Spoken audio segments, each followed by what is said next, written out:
मातृत्व वंदना योजना बंद करावी, लाडक्या बहिणींचा फेरसर्व्हे करण्याचं काम बंद करावं, लाडकी बहीण योजनेच्या अर्जाचा मोबदला लवकरात लवकर द्यावा अशा विविध मागण्यांसाठी आज अंगणवाडी सेविकांनी जिल्हा परिषदेवर मोर्चा काढण्याचा इशारा दिला होता। त्यानुसार जिल्हाधिकारी कार्यालयापासून मोर्चाला सुरुवात झाली। यावेळी सरकारविरोधी घोषणांनी अंगणवाडी सेविकांनी परिसर दणाणून सोडला।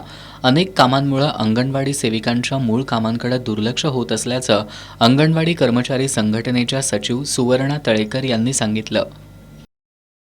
आता मातृवंदनाचं काम सांगितलेलं आहे आणि लाडक्या बहिणीचा फेर सर्वे करायला सांगितलेला आहे। जेव्हा लाडक्या बहिणींचं काम यांना दिलं होतं, लाडक्या बहिणींना 1,500 देण्याचं, तेव्हा सर्वांना द्या कारण त्यांना निवडून यायचं होतं आणि आता मात्र गावागावात भांडणं लावण्याचं हे काम चालू झालेलं आहे। कारण कुणाला कमी करायचं आणि कमी केलं ते जबाबदारी मात्र अंगणवाडी सेविकेवर येणार आहे।